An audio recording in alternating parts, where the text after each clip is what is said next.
भाई मोदी ने काम कराया, अच्छा करा, बुरा करा, कैसा करा, एक बार देख लेते हैं। वीकेंड है, कुछ अच्छी न्यूज़ है भी या सब खराब ही खराब है, आइए देख लेते हैं। मोदी सरकार ने बनाया नया रिकॉर्ड। इस मामले में दुनिया का 5वां सबसे बड़ा देश अमेरिका से निकला कई गुना आगे। किस मामले में भाई 5वां सबसे बड़ा देश हो गया?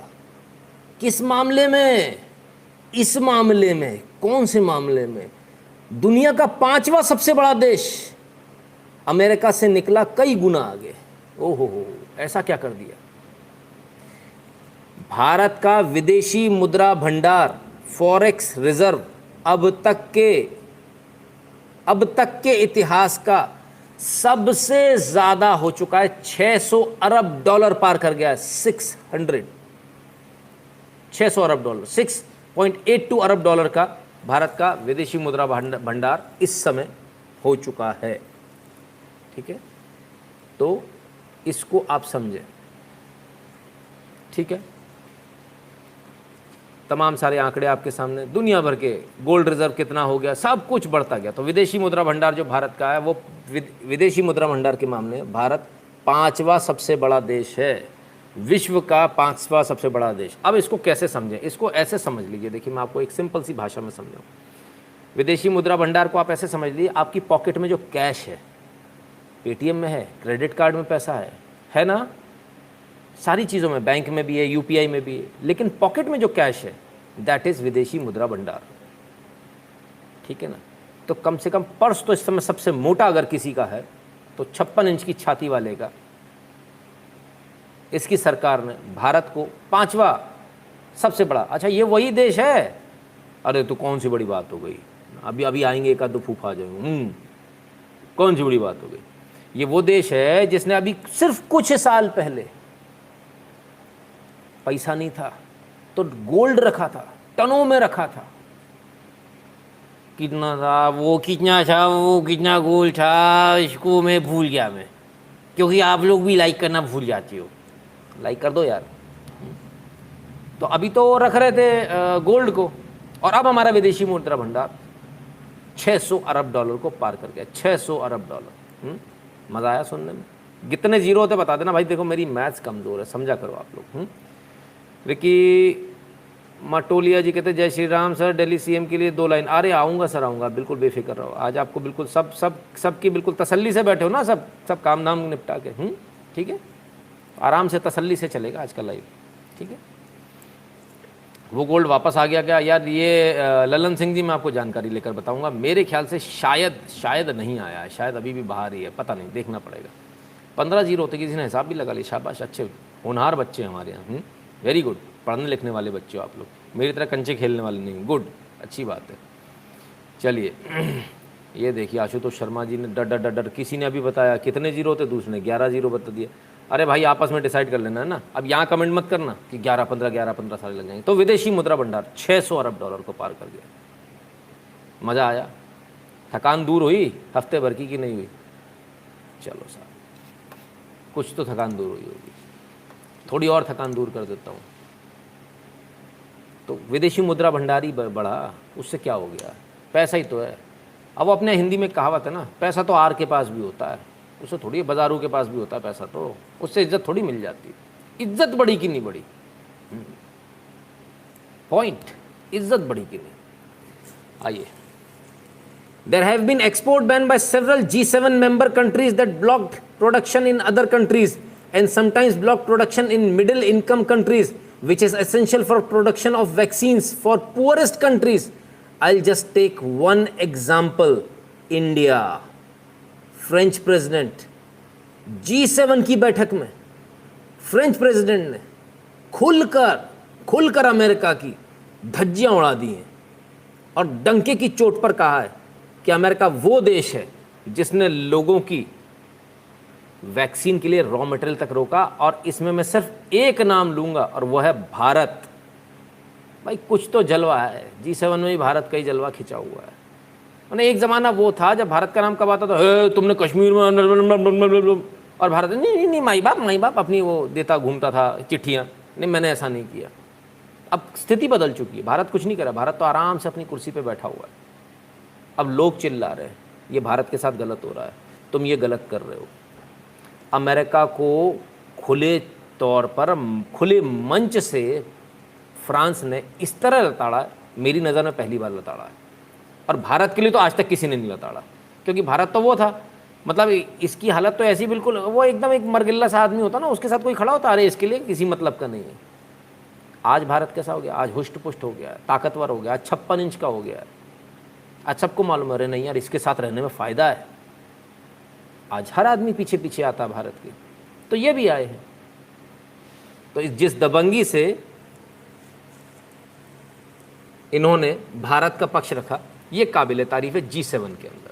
और क्या कहा, India and in particular SII serum institute of India blocked by export restrictions on ingredients needed to produce vaccine from certain G7 countries economy restriction must be lifted so India can produce more for itself, quickly supply African in particular who are dependent on its production। French president, नाम नहीं लिया America का, लेकिन कोई कसर नहीं छोड़ी, कहता ना चिंदी चिंदी कर दिया, एकदम चिंदी चिंदी कर दिया जी, बिल्कुल बढ़िया तरह से चिंदी चिंदी कर दिया। अब क्या, तो पैसा भी कमाया, इज्जत कमाई कि नहीं कमाई, अब आप बता दो मुझे फटाफट जल्दी से। आपको लगता है भारत की इज्जत बढ़ी? अगर बढ़ी हो तो मुझे बता दीजिएगा, ठीक है। तो ये G7 में धमाका चल रहा भारत के नाम पर, हंगामा मचा हुआ है साहब, हंगामा मचा हुआ है। चलिए और आगे बढ़ते हैं, और कुछ हो रहा है कि नहीं हो रहा है? बहुत कुछ हो रहा है। भगोड़े मेहुल चौकसे के खिलाफ भारत ने उठाया बड़ा कदम, डोमिनिका हाईकोर्ट में CBI ने दायर किया हलफनामा। CBI भी पहुंच गई, भैया इसको लेकर तो आना किसी भी हालत में। CBI भी पहुंच गई, पहले कोई जाता ही नहीं था। अच्छा एक बात बताइए, ईमानदारी से बताइए, पहले भी लोग भागते रहे भारत से, कितने सारे भागे, अनलिमिटेड, नाम ही नाम है। कभी आपने देखा गवर्नमेंट इतनी प्रोएक्टिव हो गई, ED भी जा रही है, CBI भी जा रही है, देश के बाहर जा रहे हैं पकड़ पकड़ के लाने के लिए। तो साहब हमारे देश के लिए अच्छी खबर है, मेहुल चौकसी जी के लिए अच्छी खबर नहीं है ना, उनके लिए बुरी खबर है। क्यों बुरी खबर है? क्योंकि अब तो CBI भी पहुंच गई, उसने भी हलफनामा दायर कर दिया, उन्होंने भी बता दिया भाई इतना देना उतना लेना, ये करना वो करना, वो भी जो कोर्ट की प्रोसीडिंग्स होगी। फिर क्या, मीना जी आपका कमेंट आया और रिट्रैक्ट कर लिया आपने, क्या बात हो गई? कोई बात नहीं, दोबारा कर लीजिएगा। विदेशों से अपराधियों को लाना, फॉरेन एक्सचेंज रिजर्व बढ़ाना, इज्जत बढ़ाना देश की, विदेशों से यहाँ से भागे हुए जो भगोड़े अपराधी हैं उनको भी विदेशों से लाना, सब चल रहा है। तो मज़ा आया कि नहीं आया? इससे क्या होने वाला, विदेश विदेश विदेश विदेश, यहाँ तो सब महंगा है, हमें तो बड़ी महंगाई भैया, हम तो मरे जा रहे भैया, टैक्स कम कर दियो, टैक्स आ जाओ भैया। उसकी भी खबर लाया हूँ, GST council meet, no tax on black fungus drugs, 5% rate on COVID-19 vaccine unchanged. Business today की खबर, आज की खबर। क्या हुआ GST काउंसिल ने, ब्लैक फंगस से रिलेटेड जो दवाइयाँ थी जिनके ऊपर बार बार कहा जा रहा था इन पे से टैक्स हटाया जाना चाहिए, उस पर से टैक्स हटा दिया मोदी सरकार ने। निर्मला सीतारमण का बेहतरीन निर्णय। और सिर्फ इतना नहीं हुआ, एम्बुलेंस पे 28% का टैक्स था जिसे घटाकर 12 कर दिया है, 28% से 12। इसी प्रकार से जो पल्स ऑक्सीमीटर है, हैंड सैनिटाइजर है, तमाम सारे थे, इनको भी घटाकर सिर्फ 5% पे ले आए। बाईपैप मशीन जो 12% पे थी उसको ले आए 5% पे। मज़ा आ रहा है कि नहीं आ रहा है? कोविड टेस्टिंग किट जो 12% पे थी उसको 5% पे ले आए। ठीक है, सस्ता हो रहा है आपका। अच्छा कितने में टेस्ट शुरू हुआ था, ये पूरी डिटेल्स है ना। तो टेस्ट कितने में शुरू हुआ था? शुरुआत में 5,000 रुपये में कोविड का टेस्ट होगा। आज कितने में होता है? आपके सामने। Tiger Sharma ji, sir keep up the good work, God bless you, love and respect you. बहुत बहुत धन्यवाद टाइगर शर्मा जी। ठीक है, तो ठीक है, मतलब काम करने दें। मोड़ा सही काम कर रहा है मोदी की नहीं कर रहा है। हाँ ठीक, नहीं अपन को तो बताना होता ना, हर थोड़ी थोड़ी देर में आप लोग बताते हो ना ना ना मोदी ने गलत कर दिया। अरे भाई साहब कुछ नहीं आता, इसको निकम्मा है एक नंबर का। हम बता रहे आपको ऐसे करना ही नहीं था। कहा है कल ये इतना लफड़ाबाजी पाले, हम बता रहे ऐसे करना था। ये भाई साहब ज्ञानचंद रायचंद वो लोग हैं जो सचिन तेंदुलकर जब खेलता था तब भी बताते थे, अरे यार काहे कले तुम बैट बाहर निकाले, तो कहा बैट पीछे रख लेता ना, आउट हो गया। हम कह रहे पैर आगे निकाल कर प्लेस करना था। अभी जब प्लेस कर रहा था तब गाली दे रहे थे रन रेट खराब हो रहा है। अच्छा, और इनको खड़ा कर दो पिच पे तो भाई साहब स्टंप छोड़ के भाग जाते हैं। अब इतनी तेज बॉल डालेगा का, मार डालेगा हमको, अरे सिर फूट जाएगा भैया, हेमरेज हो जाएगा। कमाल है। Please throw some light on $40 trillion package announce by G7 on counter China. Tushar ji इसके लिए कल करेंगे हम, है ना, इसको हम आज तैयार नहीं कर पाए, इसके लिए कल करेंगे, राइट। तो भैया ऐसे जो ज्ञानचंद जो रायचंद थे उनके लिए मतलब ठीक चल रहा है, पूछ रहा हूँ मोदी जी ठीक कर रहे हैं कि नहीं कर रहे हैं। हमारे लिए तो मोदी जी, अब इनके लिए तो मोदी है, तो भाई ठीक है, उनसे भी पूछ लीजिएगा, तो जो भाई साहब जो पढ़ाते हैं उनको भी पूछ लीजिएगा, सब ठीक चल रहा है नहीं चल रहा है, ठीक है। बड़ी आफत है भाई, आजकल तो पूछना ही बड़ा मुश्किल है। रेलवे चालू हो गई भैया, ₹100 का टिकट कर दिया, प्लेटफॉर्म टिकट, अरे भैया प्लेटफॉर्म टिकट भी कम कर दिया, ₹30 का कर दिया। हालांकि मैं इसका बड़ा विरोधी हूँ भाई। Northern railway permit sale of platform tickets at 8 major station under Delhi division, price increase to ₹30 per platform ticket in order to prevent unnecessary crowding at the station officials. भाई इसीलिए मैं कहता हूँ ₹100 का कर दो, इसीलिए कहता हूँ प्लेटफॉर्म टिकट ₹100 का कर दीजिए, और प्लेटफॉर्म के बाहर बढ़िया चकाचक बंदे खड़े होने चाहिए ना, बंदियाँ बोलूँगा तो लोग कुछ का कुछ समझ लेंगे, बढ़िया बंदे खड़े होने चाहिए, वेल मैनर्ड, पूरी ट्रेनिंग के साथ में, अपने कम से कम 2 से लेकर 10 बंदे डिपेंडिंग ऑन स्टेशन कहाँ से कहाँ तक वहाँ खड़े होने चाहिए, व्हील चेयर लेकर खड़े होने चाहिए। यदि कोई बूढ़े बुजुर्ग आ रहे हैं उनको बैठाइए इज्जत के साथ, उनका सामान लेगा एक बंदा और अंदर तक उनको ट्रेन में बैठा कर आएगा सीट पर। हमको अंदर जाने की क्या ज़रूरत है? ये किस लिए इतना सारा मजमा लगा के रखते हैं, इसकी आवश्यकता नहीं है। ज़बरदस्ती भीड़ बढ़ रही है प्लेटफॉर्म पे, पी पॉ जाम बना रखा, कोई मतलब नहीं, इट इज़ नॉट रिक्वायर्ड। तो प्लेटफॉर्म टिकट महंगा ठीक किया, ₹30 से अब इसको कम नहीं करना चाहिए, 30 ही रहने दो, जिसको एक्चुअली आवश्यकता वो जाए। और इसमें भी ये कर देना चाहिए भाई, जितने अगर जवान है ₹100 का टिकट, जवान में भी यदि किसी के पास किसी का पैर खराब है, कोई प्रॉब्लम है, फ्री है अंदर जाना, बुजुर्ग के साथ है फ्री है अंदर जाना, तो ये इसको इस तरह से मैनेज किया जा सकता है। सो अननेसेसरी क्राउडिंग ना लगे। अब वो नेताजी आ रहे हैं, ओ भाई साहब नेताजी आ रहे हैं, आपकी ट्रेन छूटनी पक्की है, आपकी लंका लगा देंगे नेताजी, आप चढ़ ही नहीं पाओगे भाई साहब, अंदर ही नहीं घुस पाओगे, नेताजी ने इतनी भीड़ बुला ली। और नेताजी जब आए ना तब ₹500 का टिकट होना चाहिए पूरा, ₹500 का, कितने का ₹500, उस दिन ₹500 कर दो, ब्लैंकेट बैन होना चाहिए। नेता जिस दिन चलेगा, जिस ट्रेन में चलेगा, ₹500 का टिकट रहेगा उस समय पर। जाओ अंदर बेटा, जाओ, घूमने जाना है, जाओ, माला पहनानी है तो ₹500 हमको भी तो दे। अच्छा खुद कमाएगा नेताजी से, सेल्फी खींचो नेताजी, हैं तो ₹500 रख, सेल्फी खींच लियो, कौन मना कर रहा है? ना तो घर जा नेताजी के, यहाँ आया तो पैसे दे। तो भाई जिनको राजनीति का शौक है उनको ₹500 पैसे खर्च करने, उनको कहाँ फ़र्क पड़ रहा है, इतना पैसा खर्च करते हैं लोग, तो उनके ऊपर बढ़िया अच्छा सिस्टम होना चाहिए। बहरहाल भीड़ ना लगे इसलिए ₹30 का टिकट किया है, टिकट भी चालू यानी ट्रेन भी चालू। अब इससे क्या होता है, हमारे जुम्मन मियाँ परेशान, वो कह रहे सूरमा भोपाली कहती है मुझे, ये सी बातें बता रहे, ये सी बातें बता रहे, उधर फॉरेन फंड बढ़ गया, जी हो गया, हम यहाँ 50 साल से लगे पास नहीं हो पा रहे मियाँ। उनका भी भला हो गया इस बार, उनके लिए भी मोदी अच्छे दिन ले आए। कैसे अच्छे दिन? आइए भैया, आफ्टर फेलिंग 33 टाइम्स, 33 बार, 51-year-old man pass 10th exam in mass promotion due to कोविड-19। अरे यार गजब, यार गजब। मोहम्मद नूरुद्दीन 51 साल के, हैदराबाद से, 33 साल से फेल हो रहे थे 10वीं की क्लास में, 33 साल से, सोचिए 33 साल से, और अब पास हो गए। कैसी कैसी बात कर रहे मियाँ, 33 साल से हम एक ही क्लास में पढ़ रहे, एक ही क्लास में पढ़ रहे, और इखलास की दीवार आका हमसे मोहब्बत हो गई मियाँ, तुम हमको फांस कर दिए।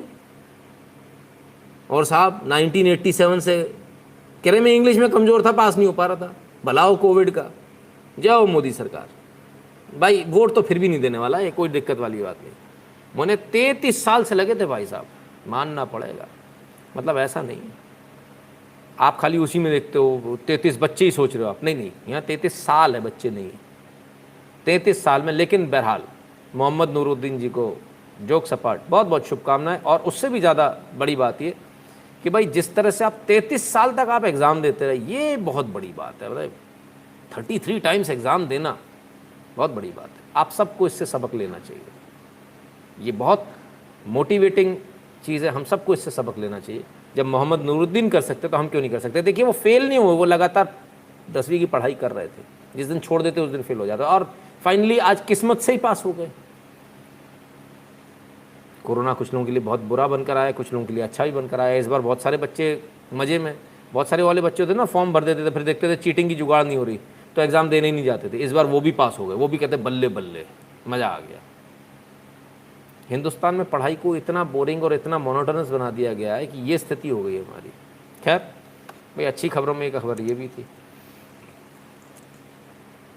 Will try until your last breath. बिल्कुल साहब बिल्कुल, बूम। अच्छा जी, तो खैर अब आते हैं मुख्य मुद्दों पर। काफ़ी लंबा समय चला गया इन सब बातों में। पता चला कि आप लोगों को कि हम आधा घंटा निकाल चुके हैं गप्पा मारते मारते। चलिए मुख्य मुद्दे पर आते हैं। और मुख्य मुद्दे की बात, वो न्यूज़ जिसने एक तरह से भूचाल ला दिया भारत के अंदर, वो न्यूज़ जिसने कांग्रेस के लिए भी मुसीबतें खड़ी कर दी, दिग्विजय सिंह के लिए भी मुसीबतें खड़ी कर दी, और दिग्विजय सिंह जी के पास अब कोई कहने को कुछ बच नहीं रहा है। डॉक्टर दीपक देशपांडे जी धन्यवाद। आइए ज़रा न्यूज़ देखें। कांग्रेस की सत्ता में वापसी हुई तो आर्टिकल 370 पर करेंगे विचार, दिग्विजय सिंह का क्लब हाउस चैट में लीक। हमलावर हुई बीजेपी, क्लब हाउस चैट वो भी लीक हो गई। दिग्विजय सिंह का तो बैड लक ही खराब है, चचा का बैड लक ही खराब है। मैंने फ़ोटो खिंचवाते तो वो लीक हो जाती है, सेल्फी लेते तो वो कम बखत लीक हो जाती है। अब कोई इनको राय दे कि भैया इस लीक से बचने का क्या तरीका है। बड़ी आफत है भाई, सेल्फी खींचो तो लीक हो जाती है, बात करो तो लीक हो जाती है। अब क्या राय दें इनको, समझ में नहीं आता। खैर चलिए भाई, दिग्विजय सिंह जी ने बोला जो बोला वो भी आपके सामने लाएंगे, लेकिन इसमें हंगामा बड़ा जम के हुआ। Kashmiriyat has fundamentals of secularism, Congress will relook at abrogation of article 370, Digvijay Singh. अच्छा अब ज़रा आते हैं मुख्य मुद्दे की बात पर। ये वही पार्टी है जिसने कश्मीर को ये कहकर छोड़ दिया था कि वो तो बंजर ज़मीन है, और उस समय जिसने सलाह दी थी उसने गद्दारी करी थी, लेकिन उस पर गद्दारी का मुकदमा नहीं चला। कायदे से चलना चाहिए था लेकिन नहीं चला। फिर क्या भाई, बड़ी प्रॉब्लम है कश्मीर से, इनको शुरू से ही प्रॉब्लम है। सरदार वल्लभ भाई पटेल को बोलना पड़ा था, Jawahar do you want Kashmir और नॉट। ठीक है ना, ये स्थिति थी। इतनी नफरत है कश्मीर से इनको। और कश्मीरियत, जिस कश्मीरियत की ये बात कर रहे हैं, कश्मीरियत क्या है? कश्मीरियत रक्त रंजित इतिहास है कश्मीर का। कश्मीरियत वो है जिसमें लगातार हिंदुओं का नरसंहार हुआ, वो कश्मीरियत है। उस कश्मीरियत से इलाज होगा। मर गई थी कश्मीरियत जब गैंगरेप सड़कों के ऊपर हो रहे थे, जब लाशों के साथ रेप हो रहे थे, जब कपड़े उतार कर निर्वस्त्र दौड़ाया जा रहा था सड़कों के ऊपर, जब छोटे छोटे बच्चों को काटा जा रहा था, जब आदमियों की हत्या करके उनके खून से बने हुए चावल खिलाए गए थे, उसके बच्चे के टुकड़े करके बिरयानी करके खिलाई गई थी, तब मर गई थी कश्मीरियत। आज कश्मीरियत की बात हो रही है। Kashmiriyat is what? Kashmiriyat is bloodshed of Hindus. आज इनको कश्मीरियत याद आ रही है। 370 से कष्ट हो गया इनको, 370 हट गई। 370 तो अवैध थी सर, इलीगल थी। आर्टिकल 35 है, 370 तो वैसे भी इतनी, आज भी 370 है, 370 नहीं हटी, उसके सारे जो अंदर के सेक्शन से वो हटाए गए हैं। ठीक है ना, 35 आर्टिकल 35A जो था वो हटाया गया। वो तो इलीगल था, वैसे भी इलीगल था, वो तो स्टैंड ही नहीं कर रहा था, तो बहुत अच्छा हटा। और भविष्य में कभी नहीं आने वाला। दिग्विजय सिंह जी, आप इस बात को समझ लें, इस भारत में अब दोबारा कभी नहीं 370 आने वाला कश्मीर में, कभी नहीं आने वाला, कभी नहीं आने वाला, कभी नहीं आने वाला। इसको आप समझ लें। अब तो हमको पीओके लेना, अभी वो चल रहा है, पाक occupied Jammu and Kashmir, PoJ के, अभी हैशटैग चल रहा है, वी वांट पीओजे के, है ना, अभी चल रहा है इस समय। खैर, बड़ा बवाल कटा। और ये इनकी मानसिकता है साहब। क्लब हाउस चैट विवाद पर दिग्विजय सिंह की सफाई, बीजेपी पर फोड़ा विवाद का ठीक रहा। वाह, कहते हो जी मुझे मिस इंटरप्रेट कर लिया, इनको मिस इंटरप्रेट कर लिया गया। कांग्रेस की विचारधारा एकदम क्लियर खुलकर सामने आ गई। क्या इनको मिस इंटरप्रेट किया गया? हमने कहा सुन लेते हैं, काहे के लिए हम अपना दिमाग लगाएंगे, सुन ही लें। जवाब दे रहे थे शाहजेब का। शाहजेब कौन है? शाहजेब पाकिस्तानी मूल के पत्रकार हैं। उनका जवाब दे रहे थे दिग्विजय सिंह जी। अच्छा, कौन कौन है? अरे हरे रे रे, हमारे फर्जी आरटीआई एक्टिविस्ट अशोक जी भी है, संजीव जी भी, ओहो, ध्यानेश भी है, क्या बात क्या बात, विकास, जूही, ओहो, नॉट टू फॉरगेट, क्या बात है, एक से बढ़कर एक नाम है साहब इसमें। वेदांत भी है, पीयूष भी हैं। चलिए आइए देखें ज़रा क्या बात हो रही है। Democracy was not there in Kashmir when they revoked Article 370. Then Insaniyat was not there because they put everyone behind bars. क्या बात है, इंसानियत नहीं थी कश्मीर में, डेमोक्रेसी नहीं थी कश्मीर में। इंसानियत तो उस समय थी जब लोगों को मारा जा रहा था, तब इंसानियत थी इनके हिसाब से, और जब हटाई तब इंसानियत नहीं थी। चलिए। And Kashmiriyat is something which is basically the fundamentals of secularism. Because in a Muslim majority state, there was a Hindu Raja. Digvijay Singh ji को शायद इतना नहीं मालूम, कहते कश्मीरियत डेमोक्रेसी का बेस है। भाई अगर कश्मीरियत डेमोक्रेसी का बेस है तो लानत भेजते हैं ऐसी डेमोक्रेसी पर। अब आ जाते हैं दूसरी बात पर कि मुसलमानों के ऊपर हिंदू राजा था। दिग्विजय सिंह जी को शायद ये मालूम नहीं कि कश्मीर बेसिकली ऋषि कश्यप की तपोभूमि है। कश्मीर बेसिकली हिंदुओं का था। कश्मीर में हिंदुओं का नरसंहार करके उनको तलवार के दम पर मुसलमान बनाया गया। और इन्हें ये भी समझ में नहीं आया कि राजा राज करता था। भारत में औरंगजेब आया, उसने राज किया, इसका मतलब ये नहीं था कि यहाँ के लोग चाहते थे। वहाँ पर हिंदू राजा राज इसलिए कर रहा था क्योंकि डेमोक्रेसी नहीं थी। डेमोक्रेसी होती, चुनने का मौका मिलता, तो कोई नहीं चुनने देता। और आखिर में उन्हीं लोगों ने राजा हरि सिंह के साथ गद्दारी करी। वो भी इतिहास गवाह है इस बात का। आइए। And both work together. In fact, the reservation in Kashmir was given to the Kashmiri Pandits in government services.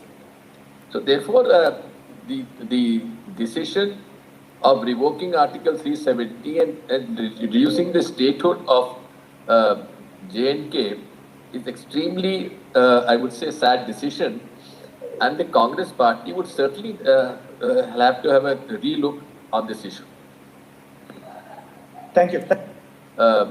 J&K is extremely, I would say, sad decision. And the Congress party would certainly have to have a relook on this issue. चलिए साहब, Congress party इस पर पुनर्विचार करेगी। Congress party दोबारा से 370 धारा लागू करेगी। पहले तो लोग कहते हट ही नहीं पाएगी, हट गई। अब कहते हट गई तो हम आएंगे तो दोबारा लगा देंगे। वो एक उत्तर प्रदेश के भी एक नेताजी वो कह रहे थे कि हम तो सबके लाइक कर रहे हैं, सबको देख रहे हैं, हम सबका लाइक करके एक तरफ रखते जा रहे हैं, हमारी सरकार आएंगी तो हम, तुम्हारी सरकार कभी नहीं आएगी भाई, टेंशन काहे पाले हो, है ना। मुंगेरी लाल के हसीन सपने, ऐसे सपने मत देखा करो सर जिनसे टेंशन हो। सर चाचा की अभी नई शादी हुई, ये टेंशन, चाचा आपको पता है कांग्रेस अब कभी आएगी इसलिए ऐसे पैसा ही कमा लें। हाँ बिल्कुल, कुछ इसी तरह का चल रहा है। एकलव्य सिंह कहते हैं सर मुझे इसमें कोई शंका नहीं कि सरकार तमाम प्रयत्न कर रही है, ये भगोड़े 2024 से लेकर पहले कोई सफलता मिलेगी क्या, मज़ा आएगा। बिल्कुल सर, हो सकता है मिले। Kashmiriyat is biggest fraud by Nehru and Gandhi, Devu Pathiyal ji. Definitely sir, Kashmiriyat is basically genocide of Hindus. Kapoor sahab बहुत बहुत धन्यवाद आपका। ठीक है, तो भाई ये कश्मीरियत का राग हमारे सामने तो कोई अलापो मत, क्योंकि हमको कश्मीरियत के बारे में ज़्यादा पता है शायद। ठीक है, तब फिर क्या हुआ, बवाल कटा। दिग्विजय सिंह जी का कहना है कि भाई कश्मीरियत के हिसाब से होगा, लोगों को ऐसा कर दिया वैसा कर दिया। दिग्विजय सिंह जी को जवाब मैं क्यों दूं, कश्मीर के लोग देंगे, उनको देना चाहिए। उनको 370 हटना अच्छा लगा या बुरा, आइए देख लेते हैं। वंदे मातरम साथियों, आज जिस तरह कांग्रेस के सीनियर लीडर दिग्विजय सिंह ने पाकिस्तान की भाषा बोली है और जम्मू कश्मीर में अनुच्छेद धारा 370 और 35A को वापस लेने की बात कही है, मैं आज दिग्विजय सिंह जी को कहना चाहता हूं कि हाफिज सईद की जुबान न बोलें। आपने यानी कांग्रेस ने जम्मू कश्मीर में हमेशा से आतंकवाद, अलगाववाद, परिवारवाद और भ्रष्टाचार को बहुत ऊंचाई तक लिया था, लेकिन आज मैं पूरे देश को और देशवासियों को कहना चाहता हूं, खासकर युवाओं को कहना चाहता हूं, एक जम्मू कश्मीर का युवा होने के नाते अनुच्छेद धारा 370 और 35A के खत्म होने के बाद जम्मू कश्मीर में अलगाववाद, आतंकवाद, परिवारवाद और पारिवारिक राजनेता और भ्रष्टाचार लगभग खत्म हो चुका है। जिस तरह से कांग्रेस दोबारा से जम्मू कश्मीर में आतंकवाद को जिंदा करने की कोशिश कर रही है, यहाँ के युवाओं को भड़काने की कोशिश कर रही है, हम राष्ट्रवादी युवा यहाँ पर उनको कतई तौर पर ये करने नहीं देंगे। मैं दिग्विजय सिंह जी से ये आग्रह करता हूं कि अपने शब्दों को वापस लें और जम्मू कश्मीर को बदनाम न करें और जम्मू कश्मीर में आतंकवादी ताकतों का समर्थन न करें। जय हिंद, वंदे मातरम। आकिब मीर नाम है इनका, आकिब मीर, कश्मीर से आते हैं। ये इनका वीडियो इन्होंने खुद ही ट्वीट किया, आकिब मीर। ये रहे, heart and soul belongs to India. तो ये मुसलमान है साहब। ठीक है, जवाब इन्होंने दिग्विजय सिंह को दे दिया। दिग्विजय सिंह तक शायद ये कश्मीर का जवाब पहुंच गया होगा, क्योंकि ये हमारा जवाब नहीं है, क्योंकि इनका जवाब नहीं है, क्योंकि जवाब है कश्मीर का, कश्मीर के लोगों का, कश्मीरियत का उनके हिसाब से।